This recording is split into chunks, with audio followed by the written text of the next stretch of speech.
नमस्कार. आजच्या व्हिडिओमध्ये आज मी तुम्हाला माझं सकाळी 7 वाजल्यापासून ते दुपारी 1 वाजेपर्यंतचं रुटीन दाखवते. जसं की माझ्या मुलीला स्कूलला 1 वाजता सोडवावं लागतं, त्यामुळं माझी सकाळची खूप धावपळ असते. 7 वाजता उठल्यानंतरनी अंघोळ वगैरे करायचं, ब्रश करून मला जे लागतं ते पहिलं मी वॉर्म वॉटर घेते. कोणत्या पण फॉर्ममध्ये ब्लॅक कॉफी, हनी वॉटर वगैरे असं मी काहीतरी घेत असते. तर ते मला आवडतं पहिल्यापासूनच.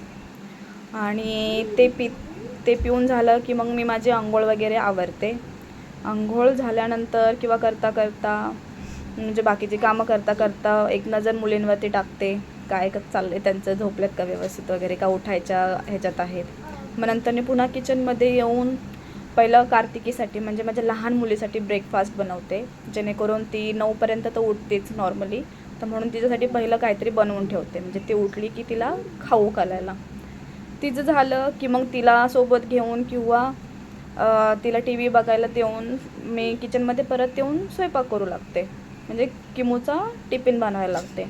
तर किमूला पण असं आहे की तिला ज्या भाज्या आवडतात त्याच तिच्या टिफिनमध्ये द्याव्या लागतात, म्हणजे पनीर, भेंडी, बटाटा, मटकी, चपाती, पुरी, होममेड पिझ्झा, सँडविच वगैरे असं तिला आवडतं. तर तेच मला तिला द्यावं लागतं, नाही तर टिफिन रिटर्न येतो. मग ते झालं की मग आंघोळीचा टाईम येतो. दोघींना आंघोळ घालून घेते.